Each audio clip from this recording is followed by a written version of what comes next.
Welcome to Small Firm Big Impact Express, your 5-minute update designed specifically for smaller accounting firms across Australia and New Zealand. I'm your host today, Meredith, founder of PeopleEX. In this episode, we're exploring the HR runway and what small firms should be doing now to stay resilient over the next 12 to 24 months.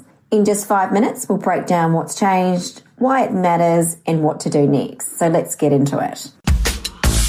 Across Australia and New Zealand, accounting firms are facing pressure from several directions. Economic conditions remain uncertain, experienced talent is still hard to find, and AI and automation are changing how work gets done. The good news is that this isn't entirely unknown territory. While we can't predict everything, we have a pretty good idea of how technology is likely to reshape work over the next few years. The question isn't whether change is coming, it's whether your firm is actually ready. That means thinking differently about your workforce planning. Rather than asking, what do we need to do today? Start by asking, what kind of firm do we want to be in the next 12 to 24 months? Then work backwards. Think about what technology will support, where your people will create the most value, and what capabilities you'll need in the future. Technical expertise will always matter, but so will judgment, commercial thinking, relationship management, and the ability to effectively work alongside technology.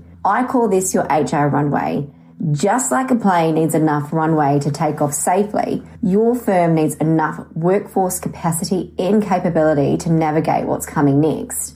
Too often, firms have enough capability to get through the next quarter, but not enough visibility to confidently plan beyond it. What looks like a resourcing issue is often a workforce planning, role design, and capability issue. So why does it matter? Well, your HR runway is really short. You're always reacting. That puts pressure on your people, affects consistency in delivery, and leaves little room to think about what's next. For smaller practices with lean teams, there's very little buffer if a key person leaves, client demand shifts, or tech changes how work gets done. It also matters because client expectations are changing. Clients now have access to more information and AI tools than ever before. They're not just looking for someone to produce the numbers, they're looking for someone to interpret them, challenge assumptions, identify risk and opportunity, and help them make better business decisions. So the question for firms is no longer, can you give the right information? It's, can you help the client understand what it means, what happens next, and what should you do about it? That's where your people become your competitive advantage. Like I said, the judgment, commercial thinking, relationship management, and a little bit of professional skepticism are becoming just as important as the technical expertise. Without that longer-term focus, firms risk becoming trapped in delivery mode, meeting the next deadline instead of building the capability they'll need in the future.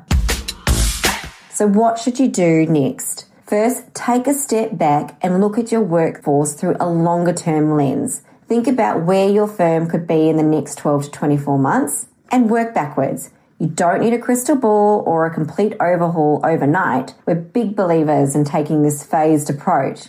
Second, don't start with the tech. Start with the value you're trying to create for your clients. Then ask how the tech can support your people to create more of that value, not simply automate tasks. Finally, invest in your people. Think about whether your roles are designed for the future, whether work is sitting at the right level, and whether you're developing the capabilities that will matter most. Ultimately, this isn't about predicting the future. It's about building a workforce that's ready for it. And if you're not sure where to start, this is where an external HR support can really help. An independent perspective can help you challenge assumptions, identify those capability gaps, and build a practical roadmap that fits your firm's strategy.